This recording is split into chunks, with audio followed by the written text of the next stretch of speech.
Hey guys, I'm Izdaisho and I'm here bringing you some more Magic. And sadly, but also not so sadly because I kind of hated it, End Ranked is over, and we need something else to do. So I could just play regular Magic matches like a normal human being, but instead I decided to start a new series that I hope will be as interesting, if not more interesting, because there's no like strict keep playing until you lose, win, win, win kind of thing. This is actually more of good fun kind of. Hopefully it'll be just more interesting series. So anyway, as you can see by the title of this video, this series is called Unusual Deck Builds.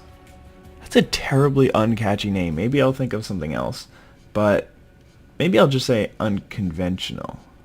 It's a better word than unusual. We'll figure it out. Anyway, we're going to start with Mind Maze, and this one we're just going to run, like, it's basically big Mind Maze. So the key thing here is that there's 24 lands instead of the usual, like, 22 or 21 that you can get away with. And I took out some cards. Some of them are like, I can't believe you took those out, but others are pretty obvious. But you just basically have to make room for all the big stuff, and you want this game to go long because this deck actually has some really cool finishers. So, I mean, this deck's a little unconventional, but I think it's actually still pretty powerful. So I left in a couple of these bears to like hold the fort early. Unsummon isn't really that great in a control deck, but it's also not terrible because if they play like auras or something, then you need some sort of removal for them, and Unsummon is not a bad way to do it. Left in these images, often enough you can just copy their stuff and that's good enough for you, or if you need to copy one of your big things, then this card is a really awesome top deck late game. So basically this card's going to be good no matter when you draw it. I still left in 3 Lords since there's a lot of illusions in the deck, like with all the, I mean this is 5, and then there's Krovikan Mist, which I left in because he's just too good to take out. I still have a bunch of illusions in the deck. So anyway, the next card is Open Eyes. I felt like some cards that could act more as removal would be better for this sort of deck, just because I'm trying to get to the late game, and this thing will definitely help in that. A couple of counter spells. Obviously I'm going to leave these things in. This is one of the main ways that you're going to be able to not die early on. 3 Illusionary Servants. I mean, this card is a 3/4 flyer for 3. Not only will it just randomly win you the game, but you can also play it as a giant blocker on turn 3. Like a 3/4 for 3 is really big in general. Claustrophobia, obviously your best removal spells in the deck. You're going to keep those in there. All the counter spells, I left them all in. Divination, you want to draw some cards, get pretty far. Dragon is obviously going to stay in as a 5/5 for 4, and it flies too. Etherplasm is really interesting. With all these giant creatures in it, then this card can just become absurd. It's also an illusion, so if you have Lord of the Unreal, they can't even like kill it, so then they just can't attack you for fear of getting like Royal Elemental or Sphinxed or something like that. They're really like, I think that this was really it on the big creatures. I thought that there were more, but there's really just a couple. I mean, Leyline Phantom, Mirrormat Phantasm is just kind of terrible. I don't know why they decided to include it at all. It's just like an aggressive 5-drop. I don't know. It's really bad. And then there's Leyline Phantom, which is like, I mean, it's not for this deck. This card was really good in draft because you can play it every turn and you can evolve your creatures every turn, but that doesn't do anything here. So yeah, Royal Elemental's really sweet though. Jace's Mindseeker is a great card, and Draining Welk is actually insane. So like there's a pretty decent top end here that's nice to get to. There's a Mind Control in the deck too. So I think that this deck might actually work out pretty well. And let's just jump straight into a match. If we can get one of these, that'd be sweet. Otherwise, I'll just have to create my own. But yeah, I mean, I think that this deck is good no matter how you run it. It's just got a lot of really powerful spells. Like, none of the cards in the deck are like, well, this card is kind of bad, but I needed to fill this spot. Well, actually, that sounds like Open Eyes to me. But most of the cards are in general, pretty powerful. I mean, you're playing Counterspell. I'm playing... Even Cancel's pretty good. The thing that annoys me the most about this matchmaking system is it takes so long. It takes like 10 seconds of just sitting there waiting every time you click on a name and the game's already been joined, or your connection isn't going to connect or whatever. Wow, that was really quick. Alright, let's do this. See how this works out. I don't know how many games I'm going to play with each deck. I want to probably get a new one here. Yeah, it's not going to work out. I Force of Will. Yeah. I got Force of Will again. So we got an Image, an Illusionary Servant, Draining Welk. Like, so we got some top end. We have random Force of Will in case we need it. Like, would I pitch? No. Explore. Okay, so I just can't wait to counter like an Eldrazi with my Draining Welk. That'll be awesome. I mean, Image is also really good against that deck. Alright, and we're drawing lands, which is pretty good too. Because that means that we'll actually be able to hit our Draining Welk on time. Grazing Gladeheart, I don't care about that at all. Like, you can gain your life. I'm gonna beat you in the late game. Alright, Eye of Ujin is really not ideal for him. That basically tells me that he doesn't have any more lands in hand. And since he just played a Grazing Gladeheart, I mean, I guess he kind of wants to get ahead against the Illusion deck, was his reasoning, but seems pretty bad. I don't think he has anything to target this, so it's just a 3/4 flyer for 3. Which means that I might want to Image it, but then again, he does have giant things to play. So yeah, he's in really bad shape if he's stuck on that. He's stuck on mana. And playing Explore when you're stuck on mana is just miserable, because all it does is cycle itself, because if you play a land, then that's going to be your only land for the turn, because I watch him play another land. Oh, and a Rampant Growth. Okay, so he's like actually not as bad as he could have been, but yeah, he's already up to 26. Dear God. All right. Well, I mean, we're gonna start chipping away with this Illusionary Servant.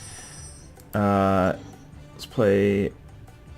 Should I play Lord of the Unreal into Image? I mean, I still have this Draining Welk in hand. Still have Force of Will. But like, if I Image the Illusionary Servant, I could be in really good shape. I don't. I'll play. Maybe I'll play it next turn, but I don't want to play it now just in case he's got an All's Dust. And oh wait, I could just Force of Will that. My God, Force of Will is so good. So I'll just copy the Illusionary Servant, and I'm putting him on a really speedy clock here. Like, I don't want to Force of Will it here because I can just leave it open next turn and I won't have to discard the Draining Welk. Oracle will die is not so bad. But if he were going to play, let's see, he's got a Green Sun Zenith on top. What can he Green Sun for? Yeah, he's playing Exploration. See, this is why Exploration is fine. Like, playing it now in the game actually does literally nothing for him. Because he's never going to be able to use that third land drop past the Oracle without any cards. I mean, actually, he could draw like 3 off the top. That'd be pretty sick. But alright, so hitting him for 8 here is pretty good. I can just cast Force of Will as a cancel, which is kind of sad. But alright, so the top card of his library is not a land, which is really lucky for me. But he could go ahead and Green Sun for... Yeah, I'm going to have to counter this Green Sun Zenith for 3. So is he going for a Farhaven Elf? Well, because if it was for 4, then I would think it would be Piper, and then he would be able to just get things in past my Draining Welk. But if it's just for 3, he can get Farhaven Elf, Fierce Empeth, another Grazing Gladeheart. I'm fine with this, I think. I just don't think I care. Yeah, it's just a Farhaven Elf. Like, he gets to accelerate, which is like, I'm happy with him accelerating here because I want to counter something gigantic. Oh man, he's got lands now. Yeah, all right, that's that's less than ideal. That was actually another consideration of mine, was if I countered it, then he wouldn't be able to play any more lands this turn. But yeah, there's another Grazing Gladeheart, which is really fine for me. Like, maybe I should be holding back. Oh, he didn't even attack? Jeez. Alright, so hopefully he plays something gigantic, and then I can just win the game, like, the next turn. But drawing... Have I drawn any spells this game? Maybe the one Lord of the Unreal? Alright, let's play something huge. 10 drop. 10 drop me, bro. The only thing is I paused so long. Yeah, this counts, right? I think this counts as a 6 drop, or 7 drop. I'll take it. Man, this thing's an illusion? Who knew? Yeah, that's a 9/9. Oh man. If I draw a blue spell, actually, I mean, I could just leave this open anyway, but if I had a blue spell in hand, I'd feel so safe right now. Wow, okay. We drew a lot of lands, but he just, I think that this deck matches up super favorably. God. 9-9 draining well. No big deal. It's just a 9-9. But I think this version of the deck, actually both versions of this deck are kind of just can't lose to the Chant of the Moldaya. We'll try one more game against this guy. If he wants to play the same deck, then that's fine with me. And maybe I'll do, I don't know how many games I'll do per deck, but I think I can do at least a couple. Man, Draining Well is so good. If I can get to 6 mana before he plays his threats, then I'm kind of unstoppable. But yeah, he sort of stuttered a little bit in the middle, where he like played Explore but only got 1 land off it. Yeah, Unsummon's not great in the matchup. My hand really doesn't do anything, but again, I'm just hoping to be able to Draining Welk something gigantic and then end up winning the game. Man, I could Draining Welk and then unsummon my Draining Welk and then cast it again. That's crazy. It's like Mystic Snake. Alright, so I should be able to get my cancel out before he can play something huge, which is nice. Hopefully he doesn't... The only thing that I'm afraid of is Elvish Piper right here. If he plays that, then I probably lose. But if he doesn't have anything, then I'm in very good shape, because now I have double cancel, and I can just attack in for 2. And the key thing is that I can just basically cancel his important spells or unsummon them until I can play my Draining Welk, and then hopefully that'll just take me the rest of the way. God, this card is good. It's so good. Alright, so he's not doing anything, which is really bad for him. Yeah, and now I just drew my 6th land, and I have 2 cancels, so he's got to do 2 important things in a turn. He's probably going to play a Primeval Titan next turn. I can't imagine he would keep a hand that had so little ramp without like a Primeval Titan, and I'm just going to cancel it, and he's going to go to Sad Town. Yep. Boom. Don't want to like unsummon that just because he still gets the lands out of it, and that's really not what I want to do. There's an image. Man, I wish I could flash in the image to copy the Draining Welk. That'd be sweet. I don't think I want to copy the Lord here, because as I was mentioning earlier, like late game, this card is very viable. I can copy one of his gigantic threats and then unsummon it and then cancel it on the way down. Oh man, and he's stuck on 6 lands now. He's in bad shape. Royal Elemental. Jeez. Alright, let's see, what can he do? He can draw like land all his dust, so I don't really want to play the Royal Elemental this turn, especially when I have Cancel and Draining Welk in hand. Draining Welk plus unsummon, like there's no point in doing that. So I may as well just keep beating him for 2 every turn. And now I can play the Bear, still have Cancel mana up, not Draining Welk. Okay, he's just gonna Tangle. That's fine.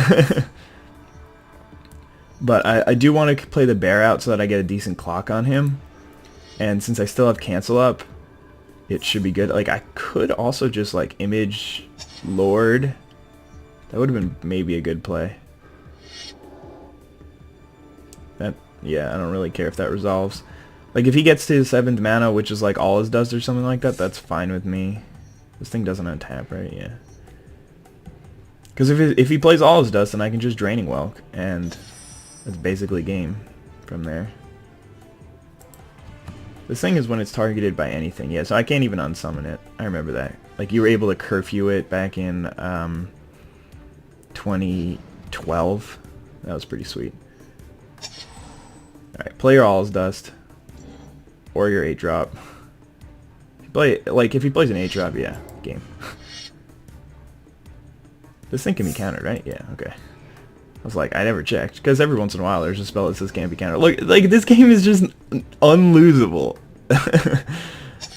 Now, I mean, again, I'm not saying that this deck is the way to run it. I think it's way better as the aggressive deck. You give your opponent so many less options when they're on the back foot the entire game. But it's kind of fun to play this like a traditional blue deck every once in a while. And then the fact that it has some random, like, really hard to deal with cards, it's actually kind of funny that I'm saying an Illusionary Servant is really hard to deal with, but because it's the easiest card to deal with. But basically what I'm trying to say is if you're playing 3-4 flyers and then they have to deal with those instead, then they get distracted, and then all of a sudden you're just playing haymakers and like they can't beat you. So I mean, that was some really fun games. I think that this series is going to be pretty cool. I'm not sure if I'll do any more games with the blue deck. Maybe I'll do like a few of these, because I'm not sure if all of the decks, I haven't thought it out. I thought it out a little bit, but I'm not sure if all of the decks have an unconventional deck build. But for the ones that do, I think that it'll be really fun, and maybe at the end we can like vote on which unconventional deck build is the best, and then I'll do like a whole bunch of games with them or something like that, or I don't know.